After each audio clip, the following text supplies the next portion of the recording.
साथ संगत जी, प्यार से कहना धन निरंकार जी। स्वागत है आप सभी का हमारे YouTube चैनल सोना इंस्पायर विचार पर। इस वीडियो की शुरुआत करने से पहले दास आपसे हाथ जोड़कर एक भावपूर्ण निवेदन करना चाहता है। हमारा उद्देश्य आपके जीवन में सकारात्मक शांति और प्रेरणा का संचार करना है। हर रोज हम आपके लिए एक नई प्रेरणादायक वीडियो लाते हैं। इन वीडियो के माध्यम से हम आपके जीवन में आत्मविश्वास, शांति और प्रेम का संदेश पहुंचाना चाहते हैं। आपसे निवेदन है, कृपया हमारे चैनल को सब्सक्राइब करें और नोटिफिकेशन को ऑन करना न भूलें, जिससे कि आप किसी भी अनमोल साखी, सत्संग या संदेश से वंचित न रहे। आज की हमारी कहानी का विषय है सत्संग का वास्तविक उद्देश्य क्या है, या सत्संग का वास्तविक अर्थ क्या है। चलिए साथ संगत जी जानते हैं इस छोटी सी कहानी के माध्यम से। साथ संगत जी, गांव के एक छोटे से कोने में स्थित शिव मंदिर के पास एक वट वृक्ष था। उसकी घनी छाया में रोज शाम को गांव के बुजुर्ग और युवा इकट्ठा होते थे। वहाँ पर भजन, कीर्तन, गीता और उपनिषदों की चर्चा होती थी। लेकिन एक दिन गांव के एक युवक रमेश ने प्रश्न किया कि क्या केवल भजन कीर्तन करना ही सत्संग कहलाता है। गुरुजी हमेशा अपनी मधुर वाणी से सबको प्रेरित करते थे। मुस्कुराए और बोले, बेटा, सत्संग का अर्थ केवल धार्मिक चर्चा तक सीमित नहीं है। इसका वास्तविक अर्थ है सत्य का संग, सच्चे, अच्छे और ज्ञानवान लोगों के साथ रहना, जिससे हमारा मन, विचार और कर्म शुद्ध हो जाए। रमेश की जिज्ञासा बढ़ गई। उसने कहा, गुरुजी, क्या आप इसे एक कहानी के माध्यम से समझा सकते हैं। गुरुजी ने कहा और कहानी सुनानी शुरू की। सच्चे सत्संग की पहचान। कहानी का आशय। किसी गांव में मोहन नाम का एक युवक रहता था। वह बहुत आलसी और नकारात्मक सोच वाला था। उसकी संगति भी वैसी ही थी जैसी जुआरी, शराबी और झगड़ालू लोगों के साथ उसका उठना बैठना था। धीरे धीरे उसका स्वभाव भी वैसा ही हो गया। एक दिन उसके पिता ने उसे एक संत के आश्रम में भेजा। मोहन को वहां जाना अच्छा नहीं लगा, लेकिन पिता के आदेश को वह टाल नहीं सका। आश्रम में पहुंचते ही उसने देखा कि वहां के लोग बहुत ही प्रेम पूर्वक रहते थे। वे परोपकारी थे, एक दूसरे की मदद करते थे और हमेशा अच्छे विचारों की चर्चा करते थे। संत ने मोहन को अपने पास बुलाया और प्यार से पूछा, बेटा, तुम्हें यहाँ आकर कैसा लग रहा है। मोहन ने बेरुखी से जवाब दिया, बस ठीक ही है, लेकिन यहाँ पर मेरे जैसे लोगों के लिए कुछ भी मज़ेदार नहीं है।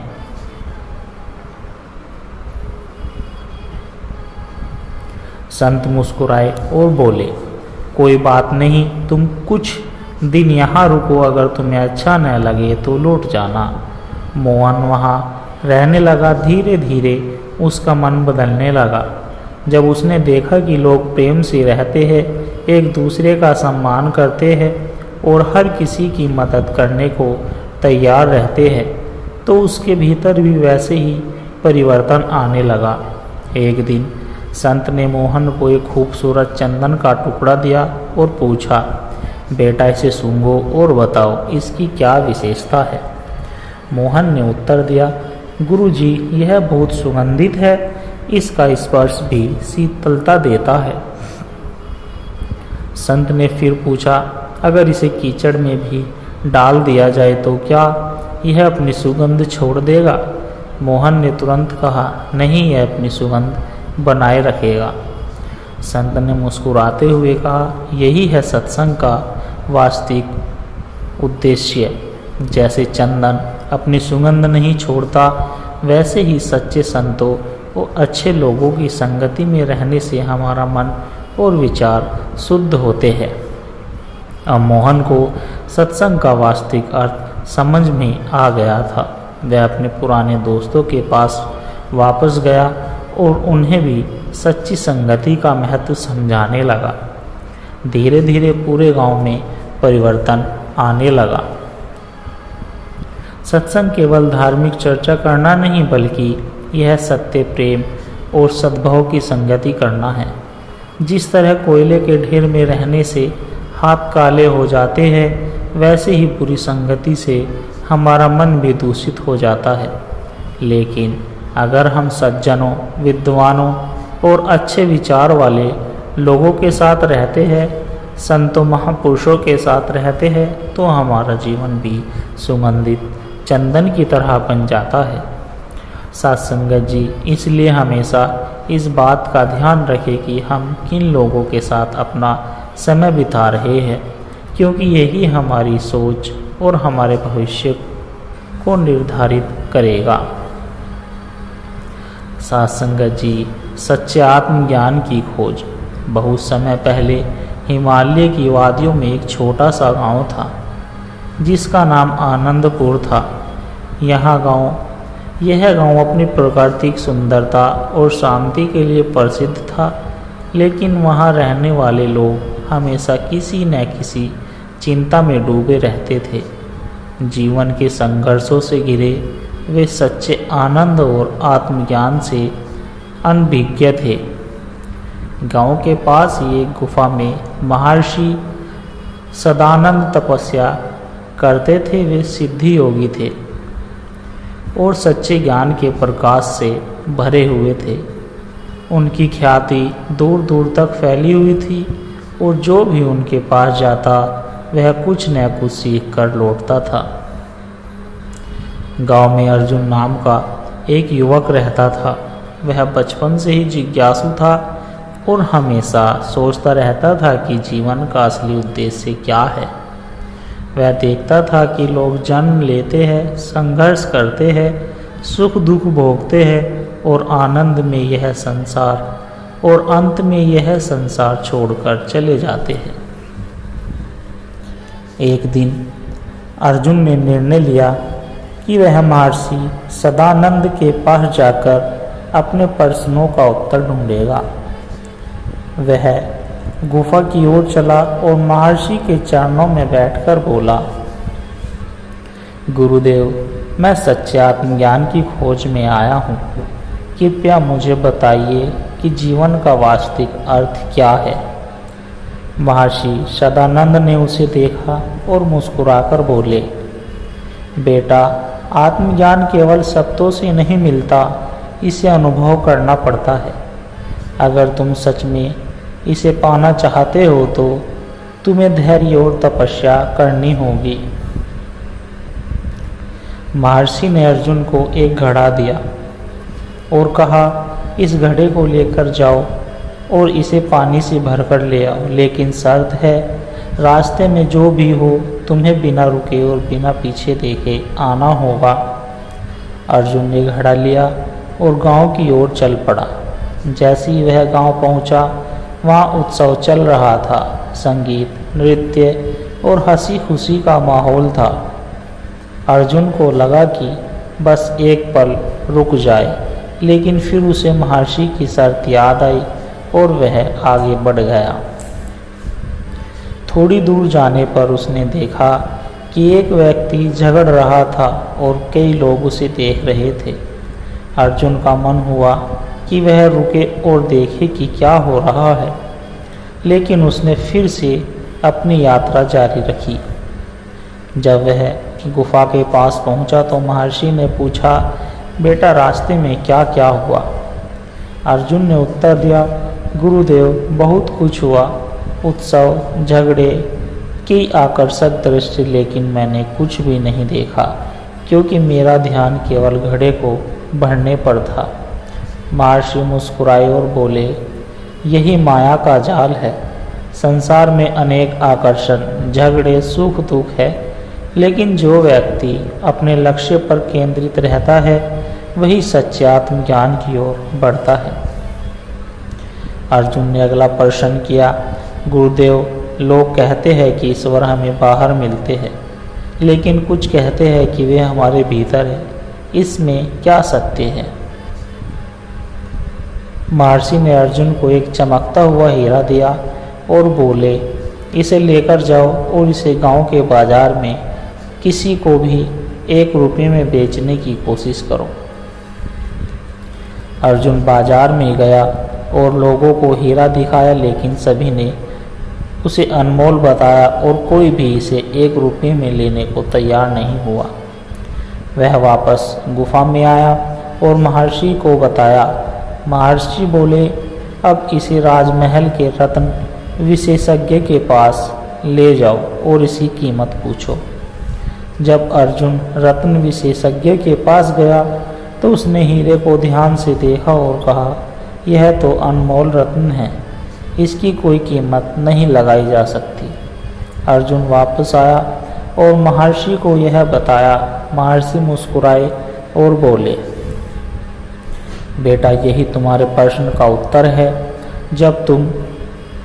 जब तक हम अपने भीतर के ज्ञान को नहीं पहचानते, हम स्वयं को सस्ता और तुच्छ समझते हैं, लेकिन जब हम अपनी असली स्वरूप को जान लेते हैं तो हमें समझ आता है कि हम अनमोल है। आत्मज्ञान का अर्थ है अपने भीतर छिपे दिव्य स्वरूप को पहचानना। अर्जुन ने एक अंतिम प्रश्न किया, गुरुदेव, जीवन में सुख दुख आते जाते रहते हैं। हम हमेशा या तो अतीत में रहते हैं या भविष्य की चिंता में रहते हैं। इससे कैसे बचा जाए? महर्षि ने मुस्कुराते हुए अर्जुन को एक कप पानी दिया और कहा, इसे धीरे धीरे पियो और मुझे बताओ कि इसका स्वाद कैसा है।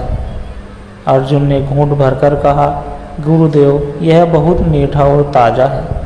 महर्षि बोले, जब तुम पानी पी रहे थे तब क्या तुम अतीत या भविष्य के बारे में सोच रहे थे? अर्जुन ने कहा, नहीं, मैं सिर्फ पानी के स्वाद का अनुभव कर रहा था। महर्षि बोले, यदि जीवन का रहस्य है, जब हम हर क्षण को पूरी तरह से जीते हैं, तब न तो अतीत की चिंता होती है, न ही भविष्य की चिंता होती है।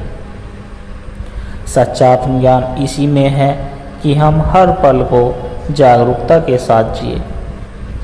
अब अर्जुन को समझ में आ गया कि आत्मज्ञान कोई जटिल प्रक्रिया नहीं, बल्कि जीवन को जागरूकता और समर्पण के साथ जीने की कला है। वह गांव लौटा और लोगों को सिखाने लगा कि माया के जाल से मुक्त होकर अपने भीतर के अनमोल रत्न को पहचान कर और हर क्षण को पूर्ण रूप से जीत कर ही हम सच्चे आत्मज्ञान को प्राप्त कर सकते हैं। धीरे धीरे आनंदपुर का पूरा वातावरण बदल गया। लोग अब छोटी छोटी बातों में उलझने के बजाय सच्चे सुख और शांति की ओर बढ़ने लगे। महर्षि सदानंद का ज्ञान अब केवल एक गुफा तक सीमित नहीं था, बल्कि पूरे गांव में फैल चुका था। सत्संगत जी, आत्मज्ञान कोई बाहरी चीज नहीं, बल्कि स्वयं को पहचानने की प्रक्रिया है। जब हम माया से परे जाकर अपने भीतर की दिव्यता को पहचान लेते हैं, तब सच्चे आनंद और शांति को प्राप्त कर सकते हैं। जो व्यक्ति हर क्षण को जागरूकता से जीता है, वही वास्तव में आत्मज्ञानी होता है। सत्संगत जी, सत्संग का मतलब सिर्फ किसी संत या गुरु के प्रवचन सुनना या धार्मिक चर्चा करना नहीं है। इसका गहरा अर्थ यह है कि हम सत्य, सद्भाव, ज्ञान और सकारात्मकता से जुड़े रहे। सत्संग का वास्तविक अर्थ सत्य, ज्ञान और सकारात्मक के साथ रहना। यह केवल धार्मिक चर्चा तक सीमित नहीं, बल्कि जीवन को सही दिशा में ले जाने वाली संगति है। सत्संग के माध्यम से हम अपने मन को शुद्ध कर सकते हैं और आत्मज्ञान प्राप्त कर सकते हैं। सत्संगत जी, आत्मज्ञान की राह। बहुत समय पहले की बात है। एक बड़े राज्य में अर्जुन नाम का एक धन्ना सेठ व्यापारी रहता था। उसके पास अपार संपत्ति, धन, नौकर चाकर, सुख सुविधाएं सब कुछ था, लेकिन फिर भी वह हमेशा बेचैन और असंतुष्ट रहता था। उसे हमेशा ऐसा लगता था कि उसके जीवन में कुछ कमी है, लेकिन वह समझ नहीं पा रहा था कि वह कमी क्या है।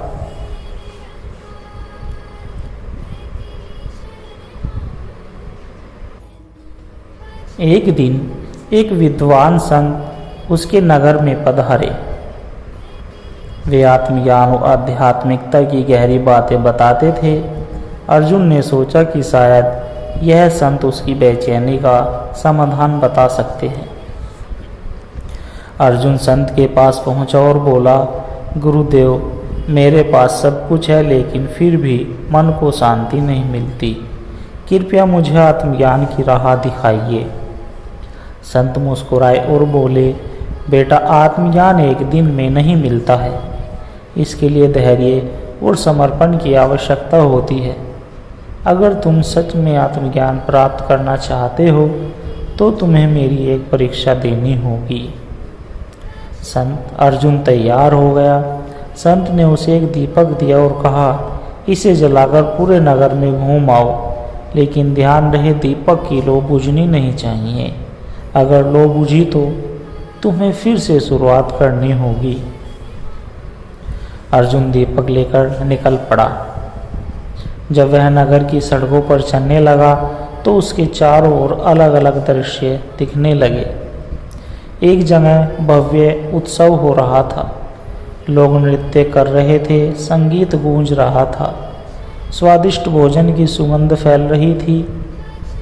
अर्जुन का मन हुआ कि वह थोड़ी देर वहाँ रुक जाए, लेकिन उसे याद आया कि उसे दीपक की लौ बचाकर रखनी है। उसने ध्यान हटाया और आगे बढ़ा।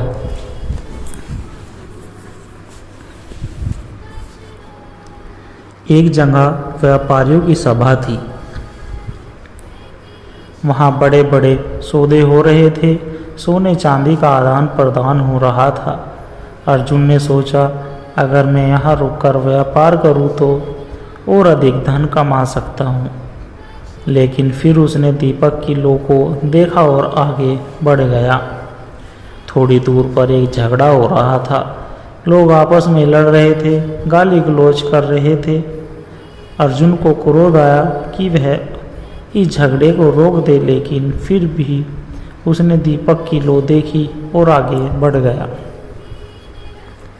जब वह संत के पास वापस पहुंचा तो दीपक की लौ अभी भी जल रही थी। संत ने मुस्कुराकर कहा, बेटा, रास्ते में क्या क्या देखा? अर्जुन बोला, गुरुदेव, मैंने कई चीज़ देखी, उत्सव, व्यापार, झगड़े, लेकिन मैं किसी में नहीं उलझा क्योंकि मेरा ध्यान केवल दीपक की लौ पर था। संत बोले, यही आत्मज्ञान की राह है बेटा। यह संसार माया का खेल है। यहाँ हर जगह आकर्षण, लोभ, क्रोध और भटकाव के अवसर है, लेकिन जो अपने लक्ष्य पर केंद्रित रहता है वही सच्चे आत्मज्ञान को प्राप्त करता है। अर्जुन की आंखें खुल गई। उसे समझ में आ गया कि जीवन में मन को एकाग्र रखना ही आत्मज्ञान की कुंजी है। सात्संगत जी, यह कहानी हमें सिखाती है कि संसार में अनेक प्रलोभन, संकट और बाधाएं हैं, लेकिन जो व्यक्ति अपने आत्मिक विकास और सत्य की खोज पर ध्यान केंद्रित करता है वही शांति और मुक्ति प्राप्त कर सकता है। आत्मज्ञान का अर्थ है भीतर की शांति, सत्य की खोज और मोह माया से परे जाना। सात्संगत जी, सच्चे सत्संग का प्रभाव। बहुत समय पहले की बात है। एक छोटे से गांव में रामदास नाम के एक विद्वान संत रहते थे। उनकी आध्यात्मिक शिक्षाएं दूर दूर तक प्रसिद्ध थी और जो भी उनके सत्संग में जाता वह कुछ न कुछ सीख कर लौटता था। गांव में गोपाल नाम का एक युवक रहता था। वह बहुत आलसी था, गलत संगति में रहता था और हर समय माया मोह में उलझा रहता था। उसके पास माता पिता बहुत चिंतित रहते थे। एक दिन उसकी माँ ने उससे कहा, बेटा एक बार संत रामदास के सत्संग में जाओ, वहाँ जाकर देखो कि तुम्हें क्या सीखने को मिलता है। गोपाल ने अनमाने भाव से कहा, माँ सत्संग से क्या होगा, यह तो केवल बुजुर्गों के लिए होता है। लेकिन माँ के बहुत आग्रह करने पर वह संत रामदास के चरणों के सत्संग में चला गया। संत रामदास ने उसे देखते ही मुस्कुराकर कहा, बेटा मैं तुम्हें एक छोटा सा प्रयोग करने के लिए कहूँगा, क्या तुम करोगे? गोपाल ने सिर हिलाया। संत ने उसे 2 चीज़ें दी, एक चंदन की लकड़ी और एक कोयला का टुकड़ा, और बोले, इन्हें अपने पास रख लो और एक दिन बाद आकर बताओ कि क्या बदला। गोपाल ने दोनों चीज़ें अपने पास रख ली। अगले दिन वह वापस आया और बोला, गुरुदेव कोयले ने मेरे हाथ गंदे कर दिए, जबकि चंदन से एक हल्की सुगंध आ रही थी। संत मुस्कुराए और बोले, यही संगति का प्रभाव है। यदि हम बुरी संगति में रहते हैं तो हमारा मन भी उसी तरह अशुद्ध हो जाता है, जैसे कोयला हाथ काला कर देता है। लेकिन यदि हम अच्छे लोगों की संगति में रहते हैं तो हमारा जीवन भी चंदन की तरह महकने लगता है। गोपाल को पहली बार सत्संग का वास्तविक अर्थ समझ में आने लगा। कुछ दिनों बाद गोपाल फिर से संत के पास आया और बोला, गुरुदेव मैं अच्छे लोगों की संगति में रहना चाहता हूँ, लेकिन मेरा मन भटकता रहता है, मैं क्या करूँ? संत ने उसे एक पानी से भरा कोटरा दिया और कहा, इसे पूरे गांव में लेकर घूमो, लेकिन ध्यान रहे एक भी बूंद गिरनी नहीं चाहिए। गोपाल बहुत सावधानी से कटोरा लेकर चला। उसने न तो इधर देखा न उधर देखा, न ही किसी की बात सुनी। जब वह वापस आया तो संत ने पूछा, बेटा रास्ते में क्या क्या देखा? गोपाल बोला, गुरुदेव मैंने कुछ नहीं देखा, क्योंकि मेरा ध्यान सिर्फ इस कटोरे पर ही था। संत मुस्कुराए, यही उत्तर है। यदि तुम अपने लक्ष्य पर केंद्रित करोगे तो संसार की व्यर्थ चीज़ें तुम्हें विचलित नहीं कर पाएगी। मन को नियंत्रित करने का यही तरीका है, ध्यान उस ही दिशा में लगाओ। अब गोपाल को समझ आ चुका था कि सत्संग केवल प्रवचन सुनने तक सीमित नहीं, बल्कि मन, विचार और कर्म को शुद्ध करने की प्रक्रिया है। गोपाल ने बुरी संगति छोड़ दी और अच्छे विचारों को अपनाने लगा। धीरे धीरे उसका जीवन बदल गया। साथ संगत जी, यह कहानी हमें सिखाती है कि संगति का प्रभाव हमारे जीवन को निर्धारित करता है। यदि हम अपने लक्ष्य पर केंद्रित रहे तो हमें कोई विचलित नहीं कर सकता। सत्संग केवल शब्दों का खेल नहीं, बल्कि जीवन को शुद्ध और सकारात्मक बनाने की प्रक्रिया है। साथ संगत जी, दास के द्वारा कहे गए विचार यदि आप जी को अच्छे लगे हो तो लाइक, कमेंट, शेयर और दास के चैनल को सब्सक्राइब कर दे। और दास को नादान बच्चा जानकर क्षमा कर दे। यदि कोई अपशब्द या आप जी को कोई शब्द अच्छा ना लगे, ऐसा निकल गया हो तो दास को क्षमा कर देना और दास को आशीर्वाद देना। आप जी के चरणों में हर रोज ऐसी एक सत्संग कहानी, आध्यात्मिक प्रेरणादायक कहानी, नई साखी लेकर आता रहूं। साथ संगत जी, प्यार से कहना, धन निरंकार जी।